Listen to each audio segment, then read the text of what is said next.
दोस्तों, मैं डॉक्टर दीपा आप सभी का अपने चैनल में बहुत बहुत स्वागत करती हूँ। आज मैं एक बहुत ही इम्पोर्टेंट टॉपिक के बारे में बात करना चाहती हूँ, कोरोना वायरस के थर्ड वेव के बारे में। जैसा कि आप सबको पता है कि सेकेंड वेव जो है वो बहुत ही घातक, बहुत ही ख़तरनाक था और कितने लोग उससे इन्फेक्ट हुए और कितनों की ज़िंदगी बर्बाद हुई। और जैसा कि बोला जा रहा है, अनुमान लगाया जा रहा है कि थर्ड वेव अक्टूबर नवंबर तक आ सकता है और ये बच्चों को ज़्यादा इन्फेक्ट करेगा। तो आज मैं आपको बताने वाली हूँ कि आप अपने बच्चे को कैसे बचा सकते हैं इस पेंडेमिक में और कैसे अपनी ज़िंदगी को मतलब अच्छे से उसको गुजार सकते हैं। तो बच्चों की सुरक्षा के लिए आपको कुछ मैं टिप्स बताने वाली हूँ जिसको आप फॉलो करके इस पेंडेमिक से उबर सकते हैं।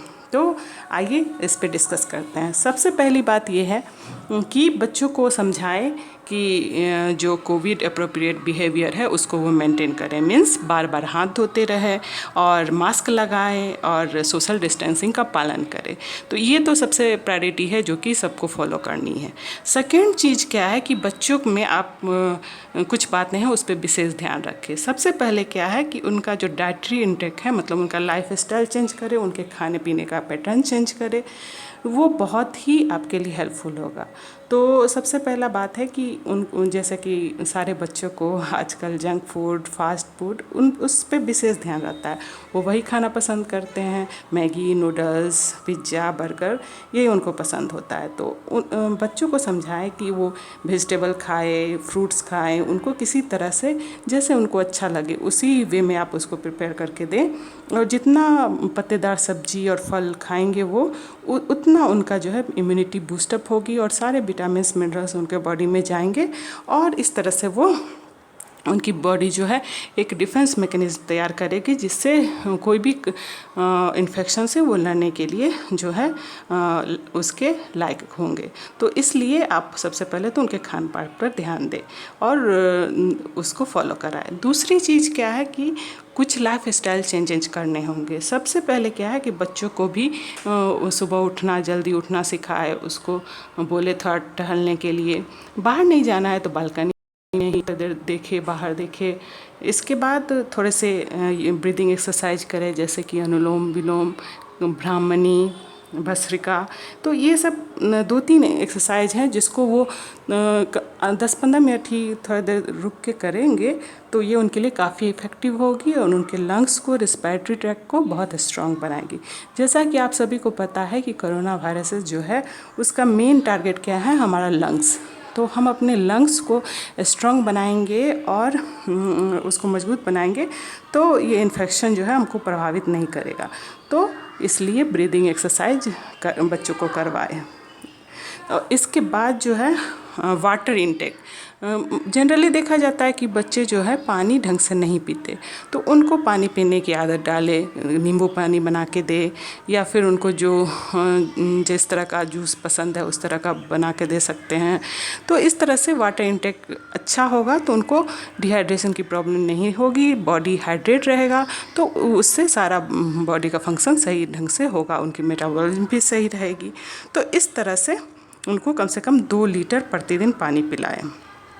इसके बाद सबसे मोस्ट इम्पोर्टेंट टिप्स है कि अपने बच्चों को उनका दोस्त बने, क्योंकि देखिए अभी जो एनवायरनमेंट है उसमें तो बड़े पे इतना इफ़ेक्ट डाला, उनको डिप्रेशन, एंजाइटी हो जा रही है। तो बच्चे जो बेचारे जिनका उम्र है खेलने का, धूपने का ने और चीज़ों को सीखने का, वो इस तरह से अभी इस पेंडेमिक में सोचिए उन पे कितना असर हो रहा है।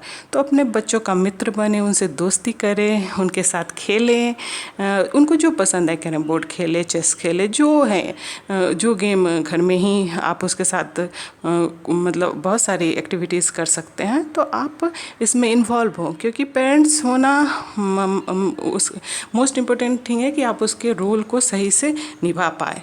इसके बाद सम प्रिकॉशनरी चीज़ें मैं बताऊंगी। आप क्या करें, टैबलेट्स विटामिन सी, जिंक और B12 की एक टैबलेट रोज़ दें बच्चे को। और जो है इससे क्या मतलब ये बहुत ज़रूरी है। और इसके बाद जो है एस.टी. मधुबटी जो है हिमालय का, वो आप सुबह शाम बच्चे को दें। तो ये इसके बाद नमक पानी से गार्गिल कराएं। इससे क्या होगा कि आपके बच्चों में जो भी थोड़ा सा इन्फेक्शन मान लीजिए किसी कारण से हुआ भी तो वो ख़त्म हो जाएगा। जैसा कि मैं आपको बताना चाहूँगी कि एसटी मधुबटी में जो है मुलेठी होता है। मुलेठी जो है वो बहुत ही अच्छा होता है ब्रोंकाइटिस और जो अस्थमा वगैरह का जो फेफड़े से रिलेटेड प्रॉब्लम होती है उसके लिए यूज किया जाता है। एसिडिटी और अल्सर के में भी गुणकारी है, तो इसको आप यूज करेंगे तो आपके फेफड़े मजबूत होंगे। और जिंक, जैसा कि आपको पता होगा कि मिनरल है, ये हमारे इम्यूनिटी को इन्हांस करता है। ये आँखों के लिए, हार्ट के लिए, किडनी के लिए बहुत ही अच्छा होता है, तो इसलिए जिंक सप्लीमेंट लें। और विटामिन B12 जो है वो क्या करता है, आपके जो है मेटाबॉलिज्म को अच्छा करता है, ब्लड सेल फॉर्म करता है और नर्वस सिस्टम के लिए भी, न्यूरॉन्स के लिए भी अच्छा होता है। तो ये अपने बच्चों को आप दें। और इसके बाद जो है विटामिन C, ये बहुत ही स्ट्रॉन्ग एंटीऑक्सीडेंट होता है। और स्ट्रॉन्ग एंटीऑक्सीडेंट है मीन्स ये डिजीज़ से फाइट करने की इसकी बहुत ही अच्छी क्षमता होती है, और ये हमारी इम्यूनिटी को बूस्टअप करता है और बीमारियों से बचाता है। तो इस तरह से ये सप्लीमेंट आप बच्चों को अभी दें पेंडेमिक में। और इसके बाद गार्गिल ज़रूर करवाएं। गार्गिल करवाने से क्या होगा कि उनके गले में बिटाडिन जो है, जैसा कि आपको पता होगा कि थ्रोट और गले का जो इन्फेक्शन होता है माउथ का, उसमें दिया जाता है। मीन्स अगर मान लीजिए एक आध वायरस चला भी गया तो वो आगे नहीं बढ़ पाएगा, वहीं पे उसको वो किल हो जाएगा। क्योंकि देखिए बहुत सारा सोर्स है, जैसे हम सब्जी लाते हैं, बाहर से सामान लाते हैं, झाड़ू मतलब घर से बाहर से लोग आते हैं, तो हो सकता है कि एक दो वायरस आपके एंटर कर जाए। तो अगर आप ये सब प्रिकॉशनरी प्रिवेंटिव लेंगे, मतलब प्रिकॉशंस लेंगे, तो आपका वो इन्फेक्शन आगे नहीं बढ़ पाएगा और वहीं ख़त्म हो जाएगा। तो इसलिए बिटाडिन से बच्चों या नमक पानी से सुबह शाम बच्चे को गार्गिल कराएं। और ये सारा चीज़ फॉलो करेंगे तो आपको मैं 100% दावे के साथ कह सकती हूँ कि आप जो है इस पेंडेमिक से आराम से उबर जाएंगे, और आपके बच्चे जो है पूरी तरह स्वस्थ और मजबूत स्ट्रॉन्ग रहेंगे, और आगे जाके और इस चीज़ को समझेंगे कि उन्होंने कितने बुरे समय को कितनी आसानी से फेस किया। तो मुझे सभी माता पिताओं से यही रिक्वेस्ट है कि डोंट पैनिक, मतलब आप पैनिक मत हो और इन चीज़ों को फॉलो करें। और ये पेंडेमिक भी गुजर जाएगा, जैसे सारे बुरे वक्त गुजरे, ये भी गुजर जाएगा।